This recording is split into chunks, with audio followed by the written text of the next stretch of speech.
And my secretary said that there's a kid out here with long hair. She says his name is Michael Lang. I said, does he have an appointment? She said, no. I said, well, ask him if he can come back tomorrow. And then she got back on the phone. He said, tell you that he's from Bensonhurst, so he's from the neighborhood now. So I brought him in. We just became friends instantly like that, you know. And then he didn't have money, so I sort of supported him for like a year and a half. And then one night we were shooting pool, and we were playing bumper pool, and I was on the 40th floor. And I looked out over that was the highest residential building at that time, and you could look out over the whole city. And Michael said, Artie, you know, you're tainted. You don't go to concerts anymore. I said, Michael, I've been doing this since 1956, you know, and I've seen so many contracts. I played in so many clubs. I've seen so many concerts. You know, I'm in the studio all the time, and I write, and you don't do that stuff. Your way of getting connected to music is to go see it. Mine is to make it. And then I said, what if we took a Broadway theater and had and just made it free until we'd use my money because you don't have any, and when we run out of money, we'll just close it down. But we'll try to get the biggest acts we can, and we'll make it free. And then he said, well, I started to work on a thing in Miami called Miami Pop, but what happened is it rained and it folded, you know, and it was called a festival. So that stuck in my mind, festival. And then Linda, my late wife, may her soul rest in peace, said, well, gee, what if you guys took it outside? And then the bell went off, you know. And then I actually saw the field. And then I said, yeah. I said, well, if we took it outside, Michael, suppose we had Hendrix and Joplin and all these people. How many do you think would come? Michael said, oh, about 50,000. And I said, no, there'd have to be 100,000. My wife said, there'll be more than 300,000. And I swear to God, I looked off that terrace, and I actually saw that field. That's why when I'm interviewed in the movie, everybody says, oh, well, you spaced out. Of course I was spaced out. I was looking at a dream that came true. And I had seen it before. I had seen it a year before, because we talked about it for 4 or 5 months, and then we met John and Joel, and they wrote in the book. Michael didn't say a word. Artie did all the talking. And I talked him into the 250 grand. And that was the start. You know, we were always going to call it Woodstock, even though there was no land in Woodstock big enough to have it in, only because our friends lived there. I had the band at Capitol, they lived there. Albert Grossman was one of my best friends. You know, Richie was living up there. Everybody was living up in Woodstock or in Coconut Grove, Florida, you know, or in Sausalito, you know, in California. And that was just the way it was, you know.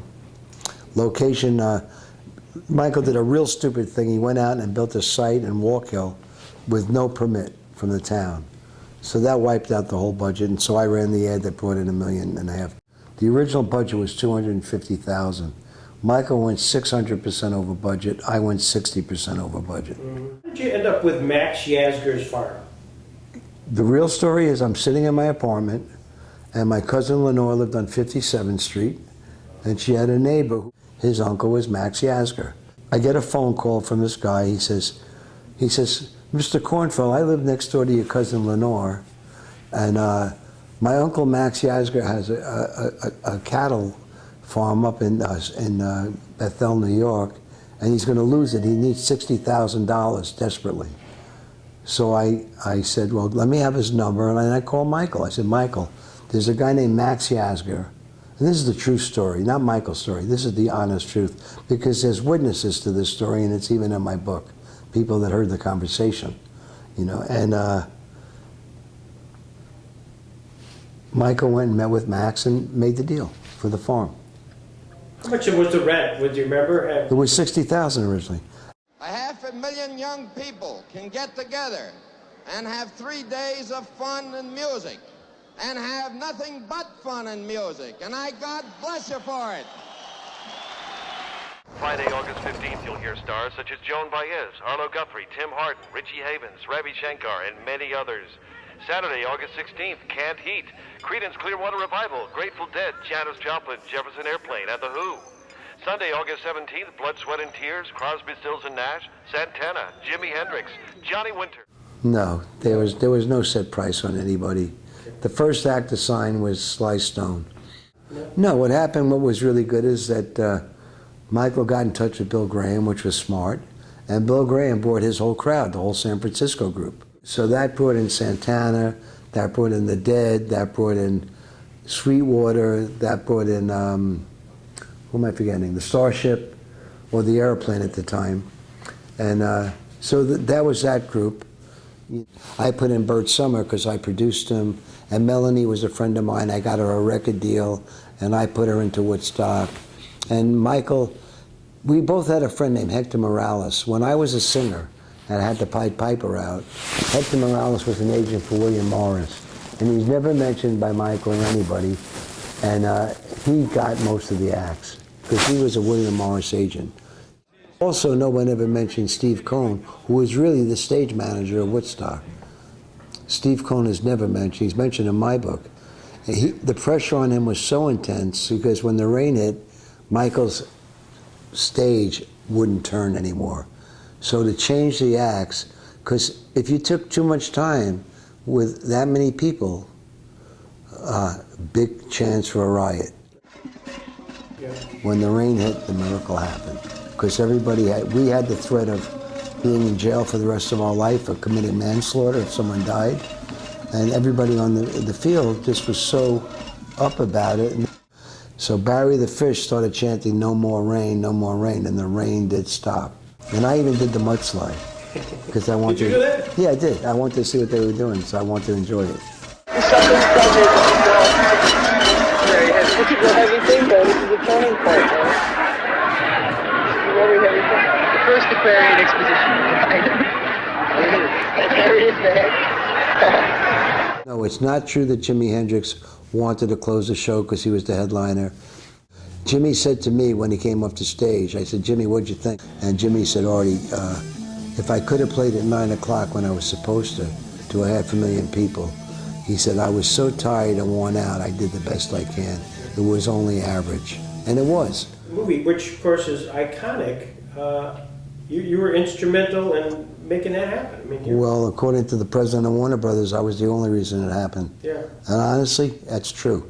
And I'm not being egotistical, it's just a fact. Movies are not doing anything, and documentaries are doing nothing. And then I said, out of nowhere, after 30 hours, I said, what if it's a disaster and 100,000 kids die? This thing will be the biggest movie in history. And they started laughing like crazy, and then Freddie just turned to me and said, "Okay, Ted, what do you think? Let's get a couple of secretaries down." And we sat there for another 10 hours, and we wrote a handwritten contract. And I signed it. I called Michael. He flew Wadley in, and Wadley was up there with no film, with 18,000 photographers and no film. Wadley flew to the top of the Pan Am building. I gave him a check for 100,000. He went into his places in New York, bought the film, and flew back up and started shooting the Woodstock movie. And that's how the movie happened, exactly. I've only watched it 3 times in 45 years, so is it hard to watch it? I think Michael Wadley's director's cut is much better, the 40th director's cut, Yeah. you know. And no, it's like my baby. It's like watching my child grow up. You're going to speak to folks at Fredonia here today. What's the message they walk away with? Well, I've been working on the college for years now because I knew that the future, if America was going to be saved, it was going to have to keep the feeling of Woodstock, and I was going to have to get it to college. I'm seeing what I dreamed about. That this generation was, I said it's going to take 3 or 4 to 5 generations, but Woodstock's going to hang around. Legacy of Woodstock? The legacy of Woodstock is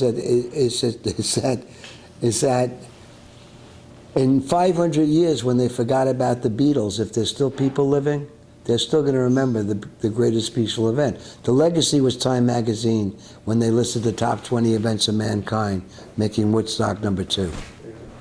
When they said it was the greatest peaceful man-made event in the history of all mankind, and it was second to man landing on the moon. And the legacy of Artie Kornfeld is what? That I'm sitting here with you right now. 45 years later. Yeah. Went a little more in depth than I thought, but it was a good interview. Well, thank you.